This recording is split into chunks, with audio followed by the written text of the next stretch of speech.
Foot Express. Foot Express.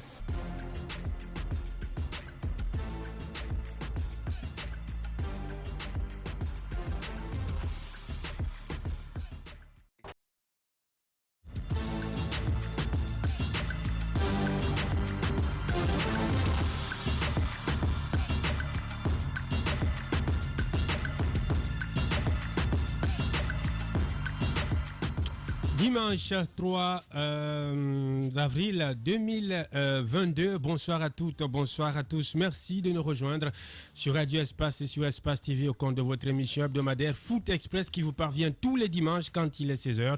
Ici, nous créons le plus grand stade radiophonique du pays.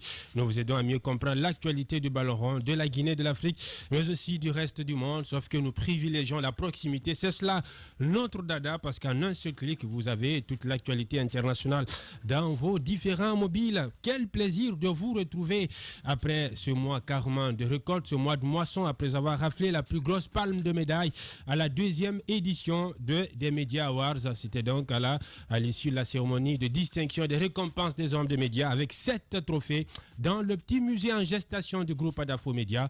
On a couronné cela par une série sur ce juteux gâteau. C'était donc à l'issue de la 5e édition du tournoi corporatif des médias. On va forcément brosser cette actualité. On ne passera pas à côté de la rue, on va en parler dans le tour de chauffe de cette émission Foot Express. Au menu de cet autre numéro de Foot Express en ce dimanche 3 avril, deuxième jour du mois saint de Ramadan, nous allons parler du Oria Athletic Club de Matam, déjà éliminé en phase de groupe de la Ligue des champions africains de football.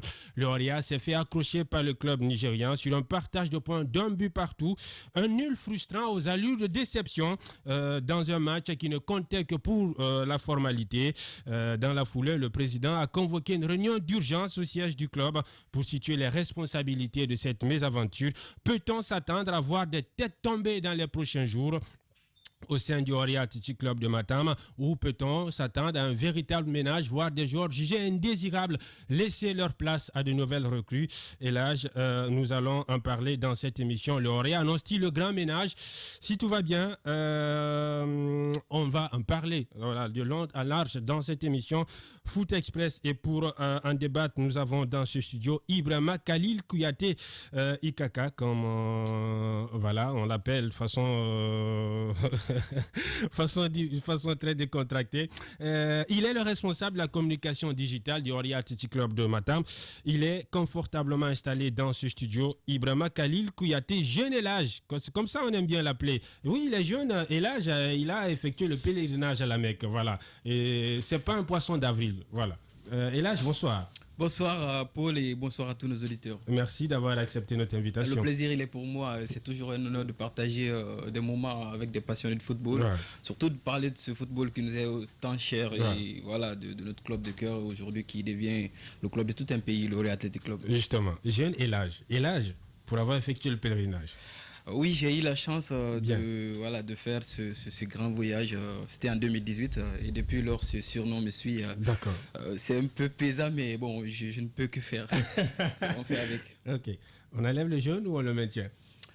Ça va. L'âge, moi, ça ne me dérange pas. D'accord. Et voilà, en second terme, on va parler du Sili national U17, puisque ça sent le roussi au sein de cette autre catégorie du Sili national. Les joueuses brandissent le spectre de boycott et menacent de ne pas jouer le match contre le Ghana à l'occasion de la prochaine sortie pour cause. Elles dénoncent les conditions d'entraînement et le non-paiement des primes des matchs antérieurement disputés. Si tout va bien, Daouda Conté, il est le sélectionneur du Sili national féminin U17 sera en direct dans cette émission Foot Express. Le tour traditionnel de la table continue avec à ma gauche Mohamed Souma, celui qui aura raté sa vocation, je le dis. Mohamed, bonsoir. Bonsoir Paul et bonsoir à tous, à nos téléspectateurs ainsi qu'à nos auditeurs. Vous y avez cru et vous l'avez fait. Oui, enfin, on l'a fait grâce au coaching payant de Bonso Diaby Véron.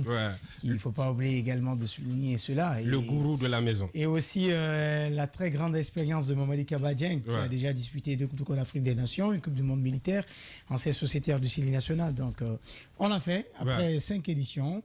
Nous, on n'a disputé que 4 autres éditions. Et lors des précédentes, c'est vrai qu'il y a eu des hauts et des bas. On peut dire qu'on avait un peu oublié l'esprit Adafo. Maintenant que cet esprit a été retrouvé, logiquement, ça nous a mené au grand sacre. Ironie du sort, Mamadi Kaba Dieng n'a pas remporté de trophée de coupe avec le Sili, mais elle en a remporté avec Adafo Média. C'était la première fois où tu remportes les coupes comme ça. Là. Ouais. Parce que moi, ça m'a fait du bien quand même, vraiment. Depuis que je suis venu ici, j'ai eu que des bonheurs seulement. Ouais. Parce que j'étais venu, et le match est enchaîné en même temps. Ouais. Dieu a voulu que Dieu était dans mon favori. Ouais. Parce qu'on a pris la coupe, c'est la chance. Ouais. Parce que regardez comment nos derniers tireurs, le gardien, il a raté. Exactement. Tout le monde était désespéré. Moi, je crois qu'on était éliminé. Ouais. Mais Dieu savait, il connaît son rôle. Ouais. Bon, Dieu, il a donné coupe à Adafo Média. Il t'a donné la coupe. Il m'a donné la coupe. Je suis fier de moi. Bien. Même coach Véron aussi. Ouais. Parce que Dieu, un entraîneur qui a remporté la coupe, vraiment, ce n'est pas un petit entraîneur. Parce que le football, il n'y a pas petit match. Il n'y a pas petit match. Il n'y a pas petit match. Eh bien, hommage. Voilà, bon, j'ai salué le Waraba, Lamine Grassi. Bien. Parce que je ne peux pas prendre la parole sans dire son nom. D'accord. Dans le micro. Tout ce qu'il m'a fait, c'est pour cela que je te dis une fois, je ne cesse pas de dire ça. Je dis c'est l'homme qui fait l'homme. Et l'habillement et salaire. Ouais. Avant, j'étais dans la rue avec des sortes. Bon, regarde-moi ici aujourd'hui avec ça. Ouais. Et tu vois, les pages sont changées, mais c'est grâce à Lamine. Je le remercie beaucoup parce que quand je prends le parole, je ne peux pas prendre le parole sans dire son nom. Bien. Parce que c'est mon sauveur. Bien. Parce que ce n'est pas moi seul, parce qu'il a sauvé beaucoup d'enfants guinéens. Bien. Merci. Je le salue pour ça, je l'encourage de le continuer de faire. D'accord. Merci beaucoup, Tiens. Voilà, on est fiers de toi aussi. Il y a quelque chose. D'accord. Oui, tu vas dire ça. Bien. Voilà. Lui, c'est le gourou de la maison. Ibrahima Sori Gavi Véron.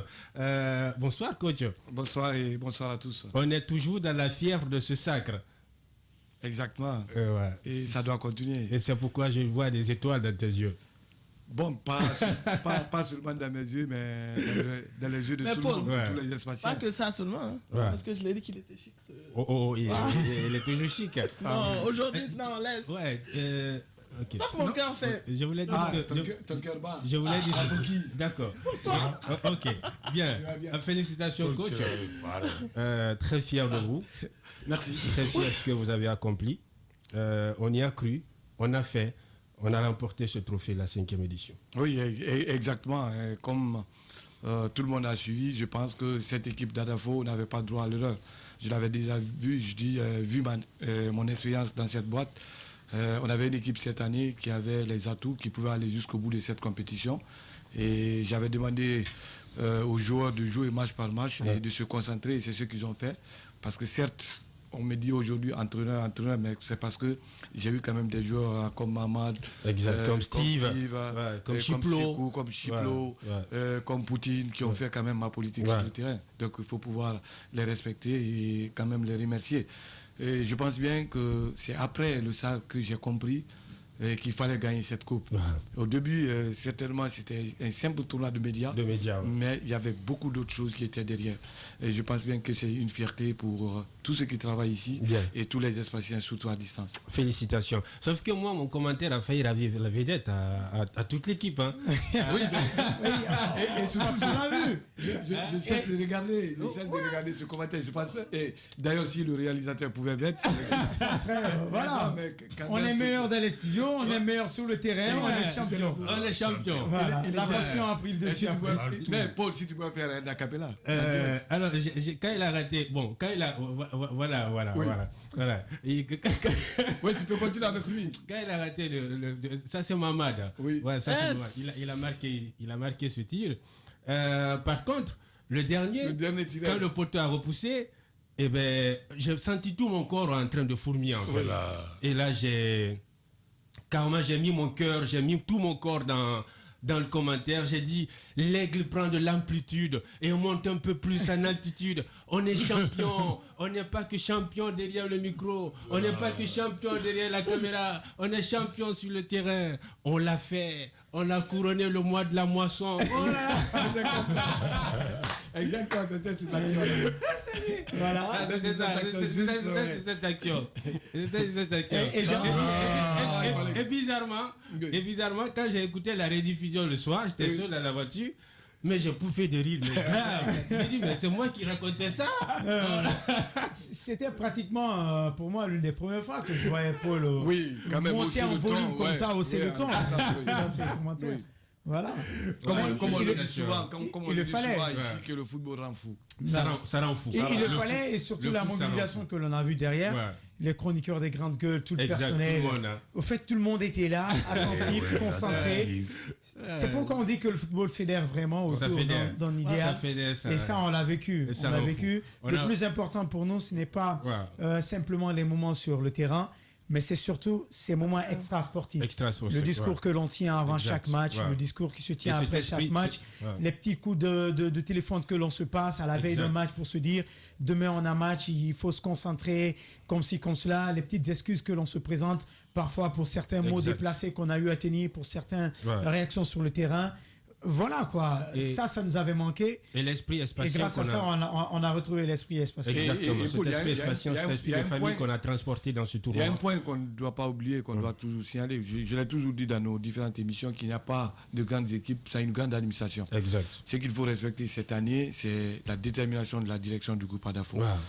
Et le DRH. Avoir un Maca au chevet de l'équipe. Il était là. Le DG. Et je vous raconte une anecdote. On a vu le DG. Quitter l'hôpital. Quitter l'hôpital, il souffrait d'un maux de dents. Il a quitté l'hôpital, il s'est transporté directement au terrain. J'étais là, je donnais des conseils. Après, il s'est mis dans la danse, il s'est ajouté à nous. Ça m'a permis encore d'avoir d'autres discours en disant aux jeunes, je dis, malgré qu'il est malade, le voici, il est venu pour nous soutenir, pour nous galvaniser, pour nous dire réellement qu'il faut arracher ce trophée-là. Et ça nous a aidés. Et il y avait des appels un peu partout. Le jour de la finale, c'est Antoine qu'on voit venir sortir de nulle part. Exactement. Tout le monde était là. On a vu Jacques Léon, Tamba. Et même au niveau de la surface technique, c'était plus respecté parce que tout le monde était entraîneur. Non, ça fait du bien. On a respecté la concurrence. C'est ça l'esprit Adafo. On a respecté la concurrence et les concurrents. Ça nous a permis de nous surpasser. Et voilà, d'atteindre un autre niveau. J'ai vu Antoine détaler comme un lapin sur le terrain. Quand il a raté. Il est parti, il courait dans tous les sens. Voilà. Kadiat, comment ça va? Ça va, et toi? Ça va, le ramadan, ça va? Super. Ouais, toute mimi, hein, toujours. Hein. Merci. Donc, elle n'était pas au stade. Non, d'habitude, il y avait Mam là-bas, il y avait Adama. Alors, pourquoi tu vois ton comportement? C'est pas un comportement. Ses prières et ses pensées nous ont accompagnés. Est-ce qu'elle a prié d'ailleurs? Oui, elle a prié pour nous. Elle a suivi le match? Bien. Tu es de la section sportive, on parle de football là. Bien. Oui, on parle de foot. Voilà comment. Mais après, chacun, on a des occupations qu'on ne peut pas lâcher. Bien, besoin de toi au stade. Bien. Voilà comment. Il fallait venir là-bas. Pour le motiver. Oui, je voulais vraiment y aller, mais écoute. Tout le monde était là-bas.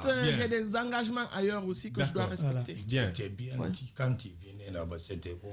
Non, mais écoute, non, mais si j'étais allé, la personne qui avait raté le penalty, il allait m'entendre parce que moi, je suis trop émotif. D'accord. Bien. Et voilà comment on va donc mettre fin à notre tour de chauffe pour. On revenait sur ce parcours à la fois remarquable et élogieux de l'équipe sportive du groupe Adafo Média au tournoi corporatif des médias à la 5e édition. Nous sommes champions après plusieurs tentatives infructueuses. Nous, on va, dans un court instant, ouvrir les débats et commencer directement par le Oria Athletic Club de Matam, le club qui a le plus lourd budget en Afrique de l'Ouest. Foot Express.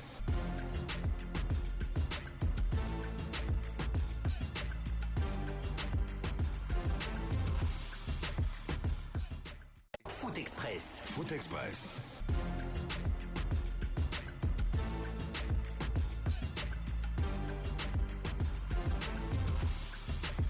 Foot Foot Express. Foot Express.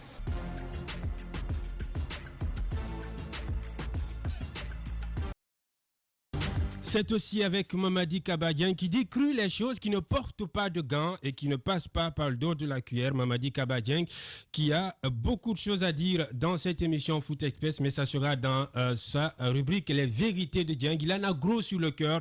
Voilà, j'espère qu'on ne va pas embraser le studio parce que je vais y opposer une objection à son, justement à son raisonnement tout à l'heure. Il a mené sa petite enquête puisqu'aujourd'hui, on est fier que beaucoup d'entraîneurs, beaucoup de joueurs l'appellent ou le fréquentent pour se confier à lui. Il va faire ses révélations et j'ai mené également ma petite enquête de côté. On va les confronter, mais ça sera dans sa rubrique Les vérités de Dieng d'instant après. Bien avant, nous on va parler du Oria Athletic Club de Matam. Le Oria qui a été éliminé en phase de poule de la Ligue des champions africaine de football et qui recevait le club nigérian au stade général Lansana Conté Nongo. C'était au compte de la clôture donc de ces phases de poule. Un match qui ne comptait que pour la formalité, sauf que l'Oria a à nouveau été accroché. Un match nul aux allures de déception et dans la foulée, le président Soufiane Souaré a convoqué une réunion d'urgence. Peut-on s'attendre, peut-on voir dans les prochains jours les têtes tomber ou peut-on s'attendre à un véritable ménage au sein du Oria Athletic Club de Matam? Ibrahima Khalil Kouyaté, responsable de la communication digitale du Oria, est notre invité exceptionnel de parcours de cet après-midi dans votre émission Foot Express. Alors, Génélage, on va parler du Oria. Le Oria a été éliminé, c'est notre seul représentant en campagne africaine, éliminé en phase de groupe de la Ligue des Champions. Inutile de demander ce que vous ressentiez, puisque on a tous été, j'avoue, déçus par cette élimination. Le Oria qui nous a habitués à terminer sa campagne africaine au plat de la porte de la finale. Sauf que ce week-end, il y a eu une réunion d'urgence à laquelle avait appelé le président Soufiane Souaré. Est-ce qu'on peut connaître les conclusions, les décisions qui ont filtré, qui ont résulté de cette réunion d'urgence? Les décisions, pas forcément. Ce qu'il faut quand même retenir de cette réunion, c'est que, voilà, comme vous l'avez si bien dit, le Oria Athletic Club, c'est aujourd'hui un club très ambitieux qui, au fil des années, apprend de ce qu'ils ont eu à vivre comme mésaventures au cours de la saison. Et donc, cette réunion, ça reste dans cette logique-là. Le président Soufiane ainsi que le bureau exécutif ils ont demandé à ce que tout le bureau ainsi que les joueurs se réunissent pour parler de ces choses-là. La saison n'est pas encore terminée pour parler de ménage ou de grandes décisions, parce qu'il y a quand même un championnat terminé où nous sommes pour le moment leaders et qu'il faut bien terminer. Voilà, donc il était question de tirer beaucoup de leçons parce qu'il y avait beaucoup de choses qui s'étaient passées durant ces derniers mois dans l'administration et même entre les joueurs. Et donc, il était important de mettre les points sur les i et que voilà, le club puisse terminer la saison dans les meilleures conditions. Lamine Ndiaye n'a pas été menacé? Je ne sais pas pourquoi les gens s'attendent à ce que Lamine tombe. Moi, je pense que c'est plutôt une chance pour cette équipe qu'on ait Lamine. C'est vrai que sur le terrain, les résultats, au vu de ces deux dernières campagnes des champions africains ne sont pas trop à son avantage, mais il ne faut pas rester figé que sur le résultat. Au-delà du résultat, il y a beaucoup de travail qui est en train de se faire.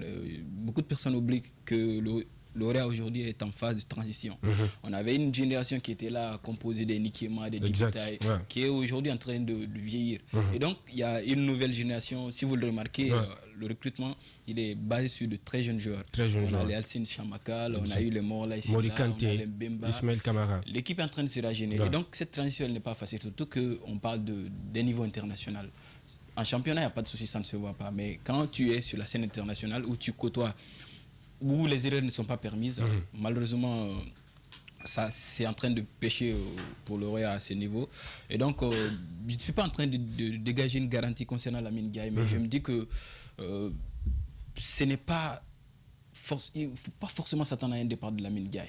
C'est vrai que les résultats ne sont pas aujourd'hui à notre faveur, mais... Voilà, c'est quelqu'un qui a toujours été un bon bosseur. Il a fait progresser le groupe sur beaucoup de plans. Malheureusement que tout le monde ne peut pas voir. C'est plus en interne, on a vu. C'est pas un impact sur le Roya si le Roya joue sans son entraîneur.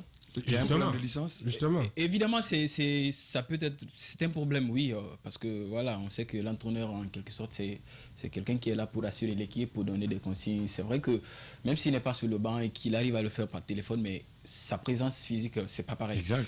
Ce point, Lamine, il est en train de faire ce qu'il faut, le nécessaire pour régler la situation.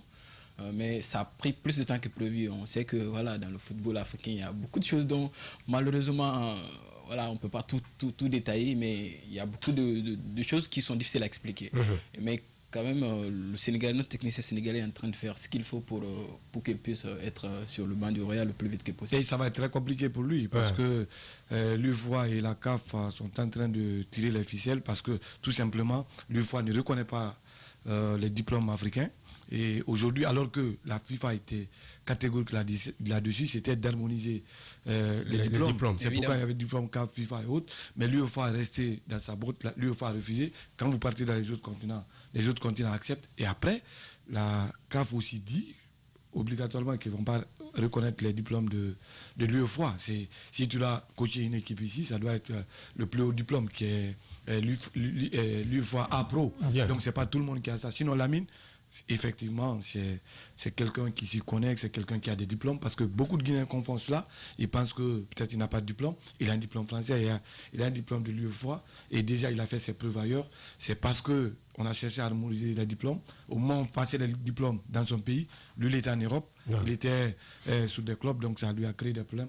Aujourd'hui, réactualiser ou régulariser son cas, ça va être très compliqué, parce qu'au niveau de la CAF, je pense Moussépé, il n'est pas prêt à lâcher. Il n'est pas prêt à lâcher. Alors, pour vous, il n'y a pas péril à la demeure au Royal. On ne peut pas parler de crise. Non, absolument pas. C'est une mauvaise passe qui arrive à tous les grands clubs. Dans le monde entier, on a vu des Real Madrid qui ont fait enchaîner 8 ans, 9 ans sans être compétitifs sur la scène internationale, mais après qui ont su se réinventer. Je pense que c'est un passage obligé pour tout club qui envisage de toucher le haut niveau à un moment donné. Bien. Mohamed, un club qui nous a habitués à jouer les demi-finales, qui se voit éliminé en phase de groupe avec un entraîneur souvent qui suit passivement les matchs perché dans la tribune, c'est gênant. C'est gênant, on ne va pas cesser de le redire, c'est gênant pour eux, surtout qu'ils ont besoin de son expertise et de son expérience, parce que vous savez qu'il a déjà avec aussi une grosse proportion d'investissement. Voilà, il a déjà remporté gros ailleurs avant de venir déposer donc ses valises au Royal.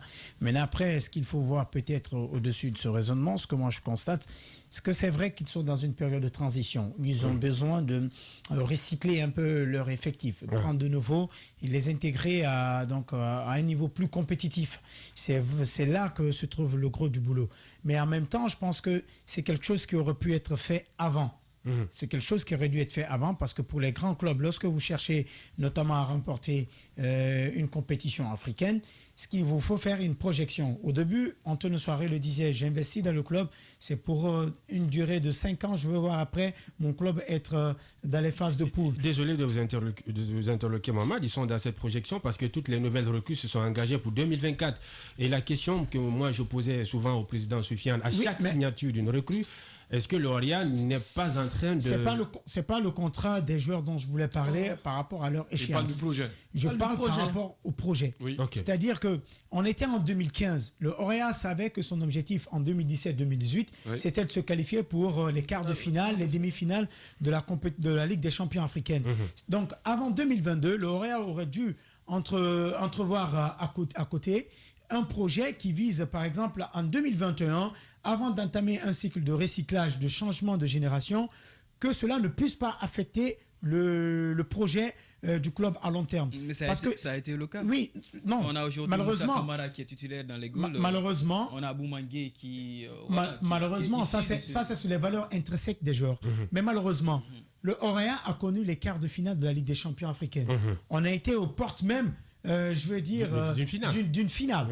Vous voyez, ça c'était en 2019-2018, je crois. C'est que c'est maintenant un recul pour le Orient de ne plus pouvoir se qualifier en 2022, en 2023, dans un quart de finale, voire une demi-finale de la Ligue des champions africaine. Je pense que le recrutement... Donc c'est une dégringolade. Je pense que c'est un recul. Ça, il faut l'admettre, c'est un recul. Lorsque vous voulez aller de l'avant... Qui se justifie par quoi? Qui se justifie... C'est ce que je vous dis. Le Orient a peut-être cherché à régénérer son effectif, mais sans pour autant compter les résultats acquis qu'ils ont eu auparavant. C'est-à-dire, lorsque vous avez déjà atteint une demi-finale, un quart de finale de la Ligue des champions africaine, 2 ans après, vous ne devez plus vous retrouver forcément.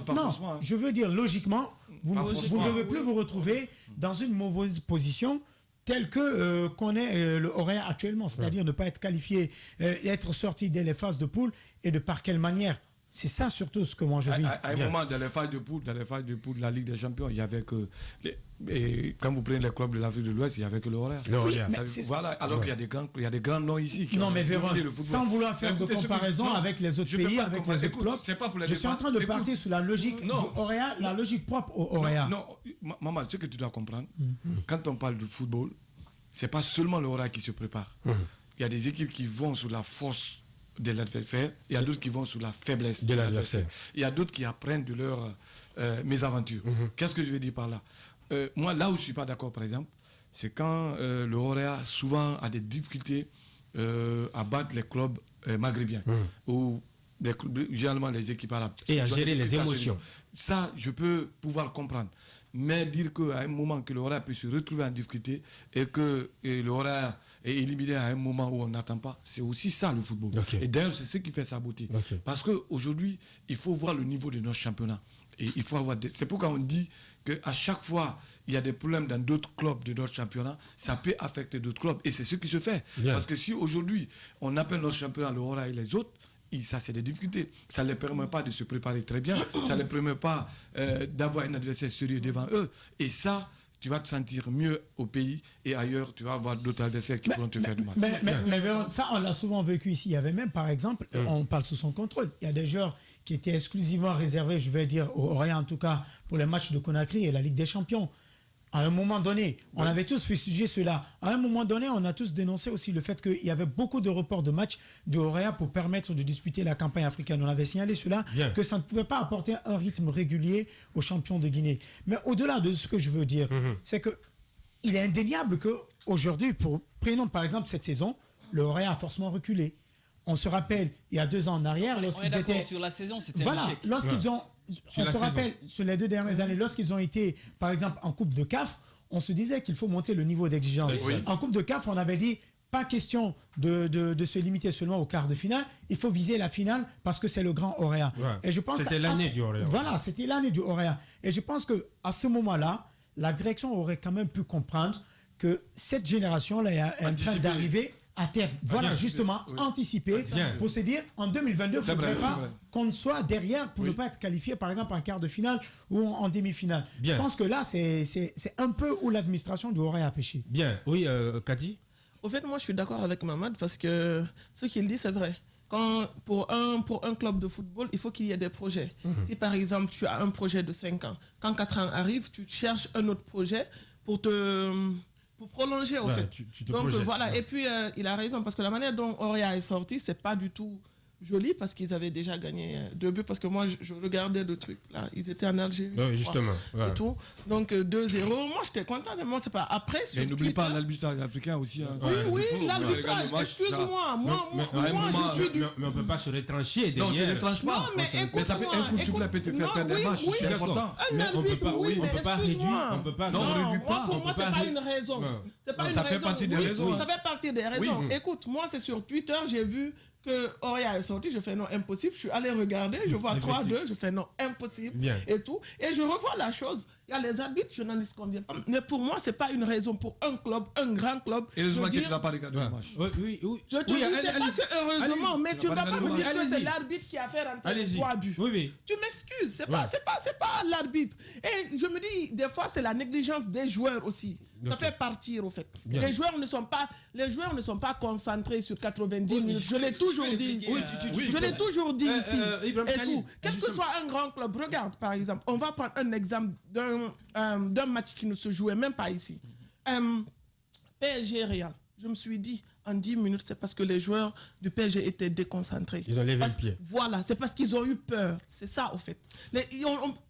Pour être un grand club, il faut être concentré 90 minutes. S'il y a prolongation, 120 minutes. L'autre bémol, c'est la gestion des émotions dans ce match, parce qu'on n'a pas compris que certaines sortent carrément d'eux-mêmes, notamment Morlaï, qui a dû quitter ses coéquipiers suite à une exclusion, ce qui a paupériser l'effectif et amoindrir également le potentiel offensif du Oria Athletic Club. Après, c'est vrai qu'il y a une crise de résultats, mais le fait également que l'Oria soit vidé de ses quelques forces vives, notamment le directeur Bangoura qui est parti, Kemoko Kamara qui est parti, même si vous n'en faites pas écho, mais c'est une évidence, Ibrahim Khalil. Il va falloir qu'on soit précis. Si on reste sur le match précis contre Sétif, il y a des détails, il y a beaucoup de choses qu'on peut le dire. Mais si on veut parler de façon plus générale... Non, ce qui est évident, c'est que quand vous jouez au Nord, on vous promet de l'enfer là-bas. On vous fait subir des supplices même en dehors du match. Tout ça, ça fait partie du jeu. Maintenant, dans le jeu, L'Oria a dilapidé sa longueur d'avance qu'il avait sur son adversaire. Il y a eu quand même de grosses erreurs d'arbitrage, tout le monde est unanime. Mais sauf qu'on ne peut pas se retrancher derrière ce scandale. Sur l'effet de match. Exactement. Tout le temps. Pour justifier cette élimination de L'Oréal. Sur ce point, ce que je peux dire, c'est que dans une bataille où les deux équipes sont à peu près de forces égales, l'apport, les décisions de l'arbitre, elles sont très importantes. Oui. Le football est un sport de combat. Si sur 90 minutes, tu es obligé de défendre sans toucher ton adversaire, mais ça change ta manière, tout ce que tu as appris au cours de ta carrière de footballeur. Parce qu'on sait que dans le football, il est permis de toucher ton adversaire. Adafo a remporté un tournoi récemment. Vous avez vu un peu comment ça se passe dans les matchs de haut niveau. À partir du moment où tu sais qu'à chaque fois que tu touches ton adversaire, tu es sanctionné. Que le contact soit légal ou illégal, tu es sanctionné. Mais ça change complètement ta manière de défendre. C'est pas évident de partir à l'extérieur en terre algérienne et de prendre l'avantage une première fois. Se faire attraper, oui. Ensuite, reprendre l'avantage. C'est-à-dire que l'équipe, en termes de qualité, a répondant. Mais à partir du moment où l'arbitre s'est vu obligé, parce que peu importe les sifflets, les gamins ils avaient compris, ils cherchaient à s'adapter. Mais il a été obligé d'expulser un joueur. Pourquoi? Parce qu'il avait subi une crampe. Quand tu subis une crampe, mais tu ne peux pas jouer. Tu peux pas bouger. C'est ce que ça fait les crampes. Oui. Eh bien, il était à terre. Non seulement il ne voulait pas arrêter le match, il a fallu que le ballon sorte, qu'un de nos joueurs joue, met la balle à touche, qu'il puisse sortir. Et qu'il revienne, qu'il soit sanctionné pour cela. Mais on ne l'a jamais vu ailleurs. Mais ce n'est pas surprenant. Hein. C'est que le football africain est miné par ces choses-là. Et nous savons tous que l'arbitrage africain est géré par le Nord. Là, je ne suis pas en train de dédouaner l'équipe par rapport au fait de se faire attraper. Mais je me dis que à leur place, c'est pas du tout simple. On prend exemple sur le Real Madrid, sur le PSG autres, mais le football et le nôtre, c'est des niveaux très différents. On sait que c'est vrai qu'il y a des erreurs d'arbitrage là-bas, mais que tu retrouves un arbitre qui est carrément en faveur d'une équipe, mais c'est pas possible. Après, il y a des conséquences. Chez nous, il n'y en a pas.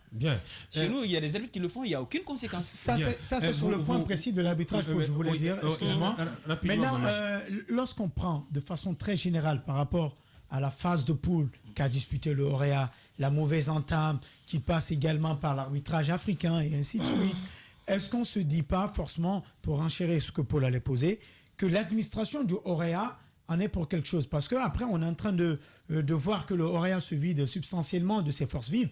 On a rappelé le départ de Kimo. Et moi, j'en profite pour demander les nouvelles d'un joueur, c'est Enoch Atta par exemple.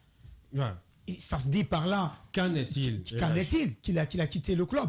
Et beaucoup de langues aussi se rallient pour dire qu'aujourd'hui, le Orea est en train de connaître petit à petit une crise financière qui tape à sa porte. Qu'est-ce que vous avez à répondre à cela? Déjà, pour revenir sur la gestion globale du club, voilà, Coach Véron le disait, il dit que si Adafo est arrivé à ce résultat, c'est parce qu'il y a une grande administration derrière. Évidemment, donc, quand il y a échec, on peut remettre en cause la gestion de cette administration. C'est tout à fait logique de votre part de le dire, parce que quand il y a réussite, ça leur revient, le mérite leur revient. Et quand ça ne va pas, il y a lieu de se poser des questions, évidemment. Mais quand tu me parles de soucis financiers et autres, je vous rappelle juste que l'Orea est parti en vol spécial en Algérie. Chose qui n'est pas donnée à tous les clubs. Et c'est le club le plus riche en Afrique de l'Ouest avec un budget de 2 milliards 775 millions de francs CFA. La SEC Mimosa est deuxième avec 2 milliards de francs CFA. Évidemment. Donc, c'est vrai qu'il y a des problèmes. Tout n'est pas rose. Aujourd'hui, si je ne vais pas faire la fine bouche, mais je ne vous exposerai pas le contenu de tous ces problèmes. Mais ce qui est sûr, il y en a. D'accord. Et voilà, le club... Comme l'entité sociale. Comme dans toute entité. C'est normal. Évidemment. Et donc, si aujourd'hui, les résultats sont ceux qu'on a connus cette saison, tout n'a pas marché. Et justement, cette réunion dont Paul a parlé dans l'entame de l'émission était dans cette ligne. C'est pour justement corriger ces choses-là pour que voilà, ça n'affecte pas la fin de saison du club et aussi que ça ne nous perturbe pas au cours des prochaines années. Kemoko, il a quitté. Vous le confirmez? Kemoko, jusqu'à preuve du contraire, on ne peut pas confirmer le fait que Kemoko ait quitté le club. Parce qu'il y a différents cas. Il y a différents cas si on veut quitter un club. Soit on démissionne, soit on est viré. Ce n'est ni l'un ni l'autre. Kemoko n'a pas présenté de démission et le Royal ne l'a pas viré non plus. Peut-être qu'il y a... Alors vous avez Excuse-moi. Il va à l'entraînement. Justement, c'est ce que il je voulais suit dire. l'entraînement. Il y a abandon de poste. Mais voilà, il ne va pas à l'entraînement ou bien il vient. Il ne vient pas, tu as entendu. Il vient pas à l'entraînement. Mais il a démissionné. Non, c'est pas comme ça, on démissionne dans l'administration. Mais attends, ce que je vais t'expliquer. Kemoko ne vient pas à l'entraînement. Il ne vient pas. Bon, cela veut dire quoi ça? Abandon de poste, tu as entendu Elage dire. Bon, abandon de poste. Voilà, je comprends. Mais lorsqu'il y a abandon de poste de la part d'un club sérieux comme le Royal, je pense que... On ne peut pas, pour le moment... Mais moi, je voulais dire quelque chose. Quelles sont les raisons de cette absence? Oui, mais c'est justement ce que je trouve très paradoxal. Kemoko ne vient pas, il ne remplit pas sa part du contrat. Et aujourd'hui, aucun officiel, c'est-à-dire aucun responsable de Orea, n'est peut-être en mesure de nous dire exactement ce qui se passe dans le cas Kemoko.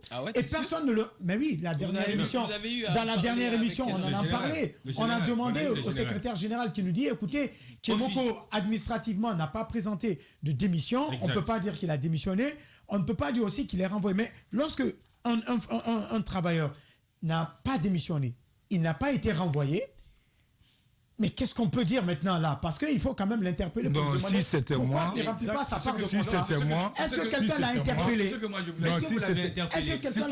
Si c'était moi... Vous l'avez Non, si c'était moi... si c'était moi, le dirigeant de Orea, il va aller derrière Kemoko, c'est lui, pour les demander. Parce que c'est un abandon de poste. Pour les demander, dis donc, pourquoi tu viens pas? En tout cas, il n'est pas malade. Hein? Non, mais il n'a pas. Pour les demander gentiment, c'est que moi, je vais. Pour le demander Kemoko, pourquoi tu ne viens pas à l'entraînement?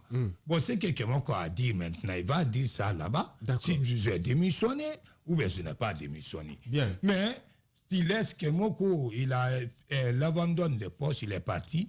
Il n'y a personne qui vient derrière lui pour le demander. Bon, c'est là le problème. Vous êtes sûr que personne n'est venu vers lui? Non, moi, je te demande. Après, on n'est pas... Mais c'est à quelqu'un qui est venu derrière Kemoko pour le demander pourquoi tu ne viens pas à l'entraînement. Oui, forcément, il y a eu ça. On parle d'administration. Et l'une des voix les plus autorisées, c'est le secrétaire général ici que l'on a eu même dans cette émission. Écoute, c'est là combien de temps? Non. Il y a 2 semaines. 2 semaines. Voilà, Et là, je même parle d'administration. Écoutez, et là, je même nous parle d'administration. Et au niveau de l'administration, par exemple, vous constatez l'absence d'un de vos employés, quel est quand même le rôle de l'administration? Qu'est-ce que vous devrez faire? Est-ce que le Orea a écrit officiellement à Kibo pour lui demander les raisons de son absence? Est-ce que le Orea a communiqué officiellement par rapport à l'absence de Kimo? Si cela n'est pas fait, quelque part, il y a rupture. Il y a problème. Il y a problème, on doit pouvoir le dire. Moi, je vais même dire qu'il y a rupture. Si Elage nous dit qu'il y a combien de temps on a parlé avec le général, on dit 2 semaines. 2 semaines. Si lui, il a l'info, que Kebo a été contacté étant un responsable de ce côté-là, il peut dévoiler. Logiquement, je ne vais pas prendre la parole au nom de la direction. Ce que je peux vous dire, c'est que les contacts ont été établis. Puis le moment où... Non, il faut qu'on a cette liberté de toi. On n'est pas militaire. Tu ne seras pas sanctionné. Il faut qu'on a cette liberté de toi. Attendez. Non, je ne voulais pas évoquer le sujet. Je vous le redis simplement. Non, c'est important. Il faut respecter son choix. Non, on est habitué. Écoutez. Il faut respecter son choix. On est dans Foot Express. Tu es libre de dire ce que tu veux. Parce que aussi, il ne faut pas oublier que cette personne... Non. Tu sais, je suis toujours la personne à dire ici que les gens ne disent pas la vérité quand ils sont dans tel poste qu'à ce qu'ils quittent. Maintenant, si une personne préfère ne pas en parler, c'est mieux que de venir nous mentir ici. Donc non, la chose est que il est toujours employé à Oroya. Donc s'il y a des choses que même ses patrons ne disent pas, aux médias. Si lui dit déjà les choses. on va faire comment? Non, c'est pas dans ce sens. C'est pas dans ce sens. On va globaliser. Normalement, par exemple, moi je travaille ici avec Paul. J'ai fait une semaine, je ne viens pas. Mais Paul ne peut pas rester là sans me demander. Alors, il va me demander pour dire, maman, pas. J'ai l'impression que vous n'avez pas écouté. Moi, je sais qu'il y a quelque chose qui ne va pas entre les directions et Kemoku. Il y a quelque chose qui ne va pas entre eux là-bas. C'est que Kemoku ne l'aime pas. Je connais Kemoku, c'est mon ami. Je connais son mentalité. Mais c'est un cancré. S'il dit non, c'est non. S'il dit oui, c'est oui. Demandé à Kemoko, c'est quoi? Non, c'est un grand frère à moi. Je connais lui, son mentalité. Il a une idée one, quoi. S'il dit oui, c'est oui. S'il dit non, c'est non. Bien. Bon, alors, s'il voit qu'il flette comme ça, là, non, il y a quelque chose qui ne va pas. En tout cas, on aurait appris que c'est dû à l'arrivée d'un nouveau gardien, sans excusez-moi, préparateur, sans l'avis de Kemoko, qu'il aurait quitté le club. Oui, mais vous savez, quand vous... Là, vous parlez d'Aziz. Aziz, c'est quelqu'un... Qui était là. Voilà, qui était déjà là. Qui a vraiment beaucoup aidé Kemoko dans sa progression, il faut le dire ainsi. Mais attendez, on va s'écouter. Je ne suis pas Kemoko, je ne pourrais pas dire exactement ce qui nous a poussé à cette situation aujourd'hui. Ce que je peux par contre dire, c'est que les contacts ont été établis. Donc il pourrait revenir. Évidemment, c'est sa maison. D'accord. Sa maison. On a vu des gens qui étaient à Dafo qui sont aujourd'hui là. Bien. Voilà, le raccourci est simple. Le raccourci est simple. On n'abandonne pas ses enfants. Bien. C'est comme on n'abandonne pas ses enfants et puis c'est comme l'enfant prodige. L'anecdote, l'histoire de l'enfant prodige. Voilà. Et là, non. On devait l'écouter. Et là, qu'en est-il de Enoch Kata? Enoch Kata, je pense que le secrétaire général est la personne la mieux placée pour parler d'Enoch Kata. D'accord. On va l'appeler. On sait, tout comme moi, vous savez que ça fait longtemps qu'il est perdu des radars. Mais en tout cas, dans ces derniers temps, la Orea n'a pas fait beaucoup d'efforts parce que quand je me pense que le jour que Victor Isvenga était là, le parcours de Orea, c'était clair. On dirait des Paris Saint-Germain. Quand Victor là, il m'entraînait à Guignon. Quand je l'ai vu, Victor là, il était sévère. Bon, le temps de Victor, Orea était structuré, propre. Et puis, Orea vont jusqu'à demi-finale. Nous, on a habitué de voir ça ici. Ah ouais, demi-finale? Non, en tout cas, ils vont loin quand même. Jusqu'à quart de finale, je pense. Tout ça, quand même, Orea va avec le temps de... Comment on appelle ça? Non, pas Patrice Neveu. Victor Isvenga. Bon, il y avait des bons joueurs dans ces temps. Orea était bon financièrement et puis c'était bien structuré. C'était bien structuré parce que je vois tout le temps j'étais là-bas, l'annexe là-bas, mais dans ces derniers temps-là, ils ont lâché un peu de freins. La voiture est reculée. Non, attends, c'est pourquoi la voiture est reculée? Parce que quand je me pense le temps de Victor, pour me penser le temps du jour d'aujourd'hui, le grand Orea qui est habitué de faire des victoires jusqu'à quart de finale. J'ai vu le Orea rétrograder dans ces compétitions. Bien. Comme un thème, je ne sais pas, ils ont éliminé dans les compétitions. Bon, ça va faire peur des gens. Pourquoi? C'est pour cela qu'on est un peu inquiété. Tu dis la clarité ici. Pourquoi Kemoko a démissionné? Pourquoi Orea ne va pas? Bien. On fait cette sauce-là pour mettre du riz. Bien. Ça, c'est la question de Mamadi Kaba Dieng et la réponse, ça sera dans un court instant. Diallo, création devant la lucarne joyeuse, en train de regarder cette émission. Vous savez c'est qui? C'est lui qui m'habille. Eh bien voilà, Monsieur Ciseaux, Diallo Création. Alors, à tout de suite. Foot Express.